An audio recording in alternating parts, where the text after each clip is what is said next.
Hey you guys, it's me, it's Nita, and I am back.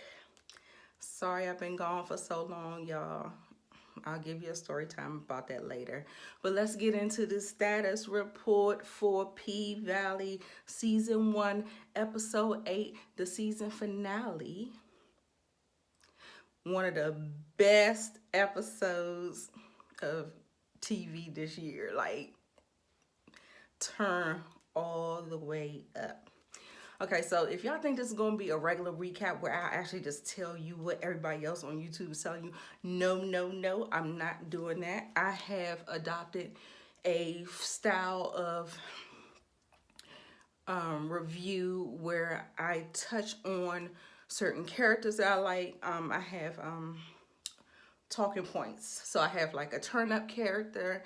I have a status report. Status report is turn up. The Oh yeah, and this format was adopted by these YouTubers I used to watch 6, 7 years ago. A long time ago. Their names at the bottom of the screen, NYCWAO.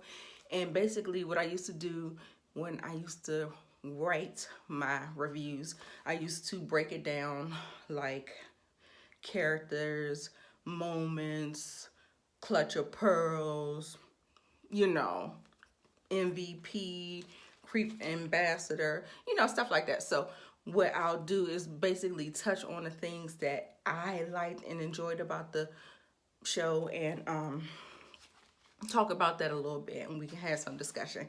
And before we get started, like the video, share the video, subscribe, and comment down below and let the diva know that you were in the house. Let her know that you missed her because I missed you guys. And like I said, story time, another time. Okay, so turn up. Turn up. This status report on this show, this season finale was turned up. It was so turned up that they couldn't just do it in one episode. Girl, the seventh episode was the first part of the night, and this season finale was about the ending and the fallout of it. Oh my god, the direction, the cinematography. When I tell you I felt like I was in the club with my dollar bills, that's how I felt. Like, I mean, it just engulfed you. Like, I don't know. It's like the way the girls was dancing around the cameras. Like, you just felt like you were right there where that camera was. And when I tell you, the bitches would pop at, yes, yes. Anyway, so yeah, I loved it. I loved it. It put you right in there with the action and the setting and all that stuff. Like, they did a really good job with that. I'm gonna have to look at who's the director and the cinematography or the DOP. So the next one is turn up character. Turn up character is Uncle Clifford, baby. Did you see her going up?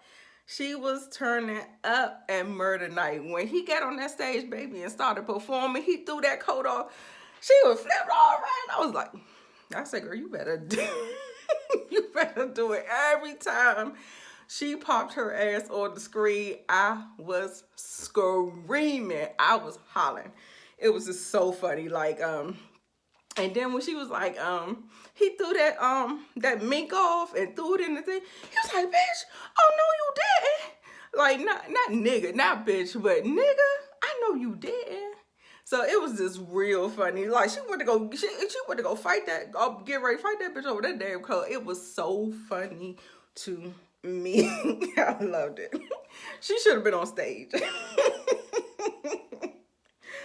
Okay, turn down character.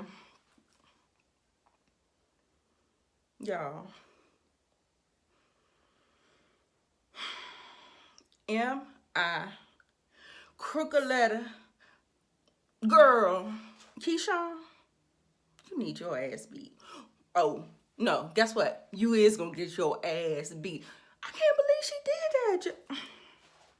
Let's talk about it. So anyway, I'm giving her the turn down character of the episode because she had the nerve when Diamond and Derek, her baby daddy that's abusing her every day, they fighting, and she got a nerve to pull the gun on Diamond. Are you kidding me? The caucasity of it all. I was so disappointed. I was so hurt. I was so hurt. And you know she my favorite. She my favorite over Mercedes. And so for Mississippi to do something like that, that really crushed my spirit. And I don't even know. She's gonna have to make it up to me because Boo Boo, you're not my number one no more. I don't even know. I don't even know if we even gonna make that up.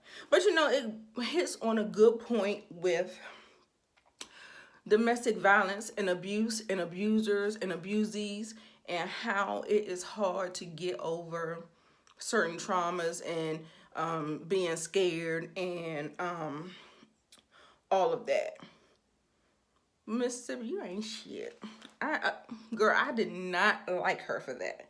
I was blown. Like blown. Okay, so anyway, since I got that out of the way, I call bullshit. I call bullshit on two main talking points. Diamond not being able to mollywop that nigga from jump. I call bullshit. He could fuck everybody else up, but then this little raggedy I call bullshit. Understand, for drama's sake, they want to draw it out. They want to all of that. But guess what? I wasn't here for it. Like, I needed him to beat the brakes off him like he beat that girl. But guess what? Since she gonna pull the gun on, we ain't even think, girl, we gonna play you dust next season. Next season, you getting played dust. So the next one is Mercedes going back to her mama. I said, oh, no, you didn't. Oh, no, you didn't. She was like, I heard God believes in second chances. And she was like, well, I guess you better talk to your God, because you remember, I'm dead to you. And she walks on in the church, the holy church and everything, and she thinks she did to do it, whatever. Hey, honey. Me, would have never happened. Never. You can cross that off. Anyway, I was like, that was complete bullshit. Like, I didn't understand why she did that and whatever. So, that relationship, I don't mess with it. Bossed up character is, unfortunately, she's not my favorite, but she is some people's favorite. Haley, Autumn, whatever you want to call them, whatever day you want to call them, for buying the paint at the auction, coming through with her white hat on. And why would she spend more than she had to? Like, I didn't understand that. I was just like, girl, he said $215, so you should have been like $220 and been done with it and kept your $20K. I mean, your $30K, girl. What is you doing?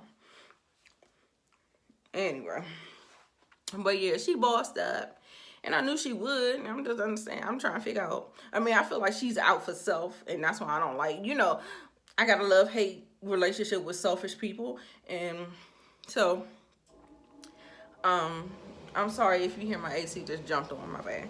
I'm gonna try to hurry up and get through this. Hopefully it's not a big deal.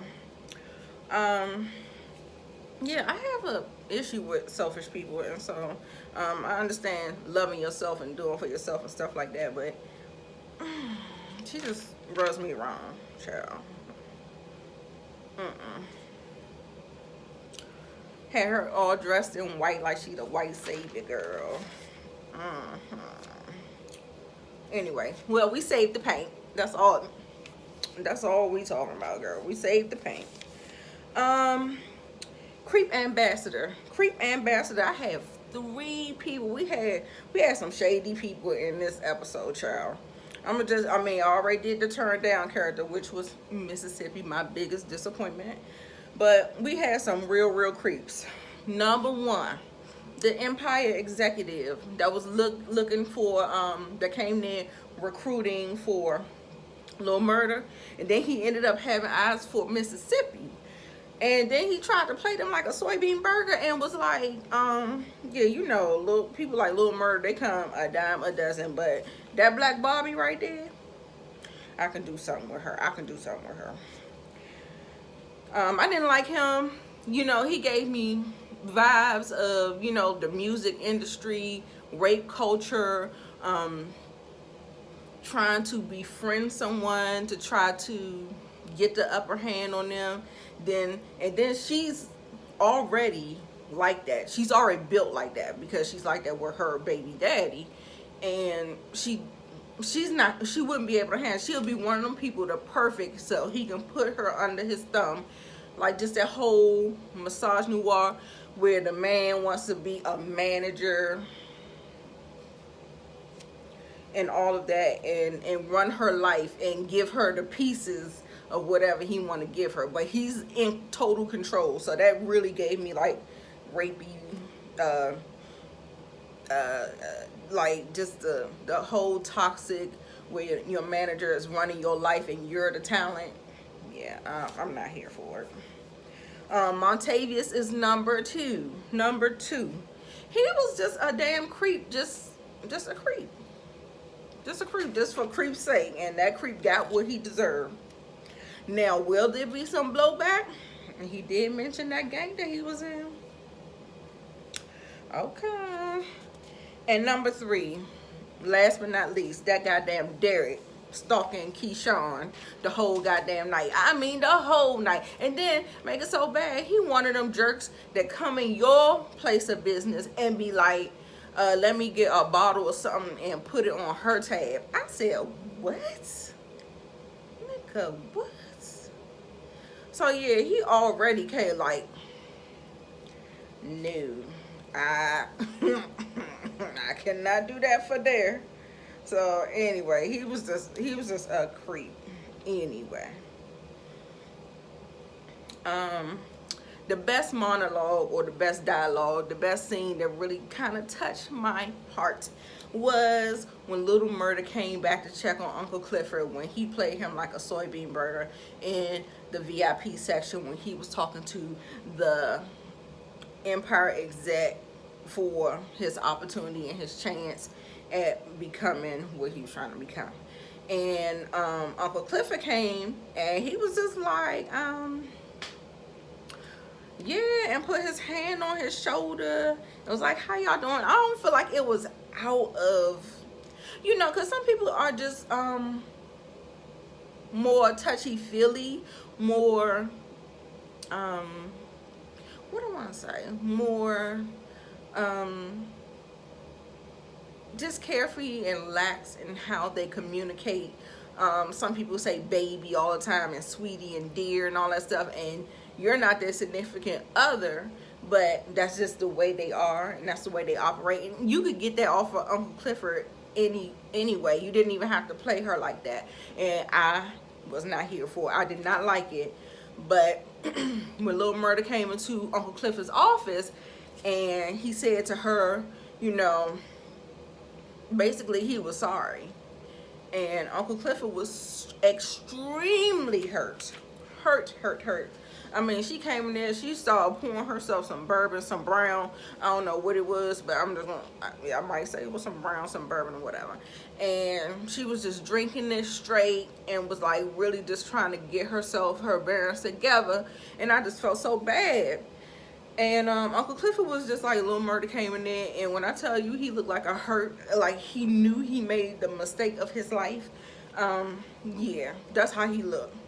And Uncle Clifford was like, when somebody shows you who they are, you best to believe them. And Lil Marcus is cool and all, but this Little Murder, I'm good on him. So Little Murder, his eyes was turning red like that boy. Ooh, girl, when he put his all from last weekend when he dropped and he was butt ass naked and he dropped down and it was like down. I said, oh, you better throw your dick on the floor. Like, I mean, he commits like he does what he does, and it's so natural. It doesn't look staged or acted. Um, he's so masculine, and to be able to be gentle at the same time, it's just a nice nice thing to see portrayed on TV. And when I tell you, Lil Murda, maybe for an Emmy, some talk of something, because he puts it down. He puts it down. He commits. He does a great job, and he's so likable. He's likable, like, I mean, except for when he played Uncle Clifford. But you know what? He young, baby. He young. He got to learn. Society is not an easy thing to navigate when society has taught and programmed everybody to be against LGBT. They don't create safe spaces for them, so they don't have no choice but to try to hide it. And so that's what happens when you're trying to come against these societal norms that is bullshit anyway. You have situations like that. So I'm just hoping that Lil Murda is able to, or Lil Marcus is able to redeem himself in the eyes of Uncle Clifford, and they get that, because I love their love. It was cute. Okay, so best scene, baby, that turn up. Lil Murda in Mississippi going out there to perform Murder Night. Yeah, I was in that joint. They had a good ass time. That's what I was talking about with that cinematography, how it engulfed you, and it was girls and asses everywhere, just asses. I mean, when I tell you, they tore it up. Best scene, hands down. That I watched that shit like 4 times, yeah, and that joint was like, yeah, I'm gonna watch it again. Cause when I tell you, Mississippi tore that pole down to the ground. That's what she did. It was everything. Lil Murda, he left it on that stage. I was not mad at him. He was good. He was performing. He did the damn thing. Then when he got down there and started doing them push-ups, and then he got into it, I was like, oh yeah, I'm here for it. Man, I mean, I felt like I was dead throwing the dollars, or I was in that motherfucker twerking. I don't even twerk, child. Best scene, hands down. And the way Uncle Clifford was in there getting her life, I mean, she was twirling. They said that the girls couldn't wear their boobs. They couldn't have their boobs out because they were serving liquor. Baby, Uncle Clifford said that don't go for me because I technically don't have breasts, but he had his titties out. You saw his little get up, the little breastplate, and the thing had the titties out. I said, you better do it. You better do it. Okay, so the WTF moment is when Mayhem breaks out at the paint. Oh my God, it was like, first of all, they had something going on in the champagne room. I think that's what it's called, champagne room. Then Diamond and Derek was getting into the bathroom, and that ended up spilling out into the club. And so, oh, I'm sorry. Okay, so the AC just went off, so that's the difference in that tone. So I'm gonna bring my voice down a little bit. So it was just so much going on. So all the girls was dancing, but then we had all these different things going on, and Diamond is the club security, so he in there fighting. Ain't nobody protecting the girls in the champagne room. Big L out back, messing with drugs and stuff. And I was just like, what are we doing? Like, ain't nobody being protected. Like, gunshots going off. I guess Diamond had a gun. And as he was fighting the white man, I guess because he was getting on him, child, he pulled out the gun, and Then next thing you know, the gun keep dropping. I'm like, why y'all keep dropping the guns? Like, I don't understand, but I don't know. It's a show, so there's that. But yeah, so gunshots going off and everything. Everybody clears out the club. Then all of a sudden, like Diamond was getting his ass handed to him a little bit. I was like, what we doing here? Like, oh, I didn't like that, but it is what it is. So, like I said, they did it for drama. They didn't want to make it like, I don't know why, because I would have did it. That would have been the choice for me. And then we had the girls. We had Mercedes. She did that all wrong. She played that all wrong. Like, I don't feel like she should have done that. Like, she went in there and she was just like, it's bottle service. And I'm like, yeah, it's bottle service. As soon as you open that goddamn door, it's gonna be a bottle upside servicing your head. So that's what that would have been for me. So I didn't understand why she was trying to play it off and all this stuff. So she already seen the flyer. Then you already saw Haley's face. So it's like a no-brainer for you to just come in there on go. Like, yeah, we ready. Like, that's how it would have been for me. I wouldn't have. And then when she finally did get ready to bust the bottle over his head, she gonna fucking hit the wall, because you know that's her move. You remember she did that with the policeman, the police chief, or whoever he was. I forget his name, it escapes me. But she hits the wall with the bottle. But by that time, you done gave the man a chance to overpower you. You ain't, girl, what?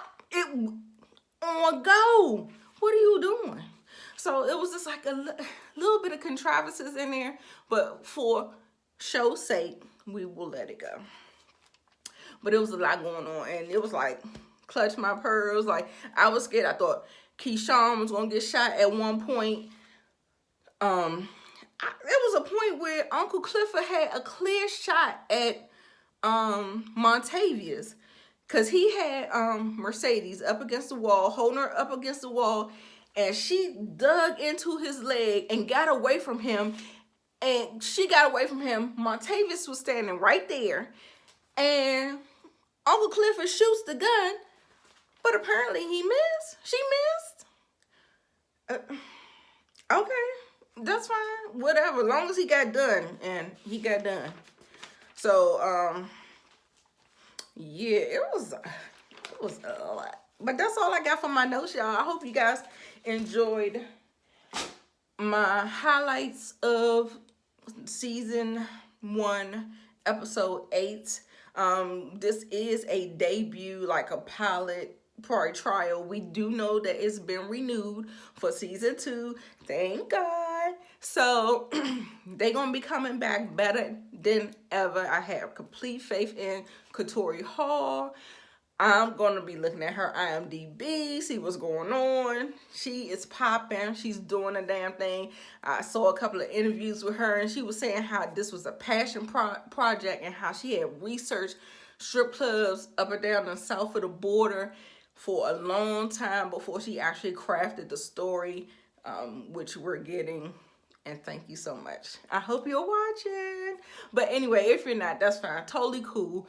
Let's have a discussion down in the comments. What did you think about the season? Did you think about, overwhelmingly, I've gotten positive praise. However, I did read someone's comment talking about they weren't entertained. Some people just like that, They just like that, they like to go against the grain. They free thinkers, right? Okay. So anyway, tell me what you thought about it. If you're watching my review, I assume that you like P-Valley. I stand P-Valley. So anyway, I enjoyed it. Let's get down below in the comments. Let the diva know what you think. Don't forget to click, share, subscribe, and I'll see you in the next one.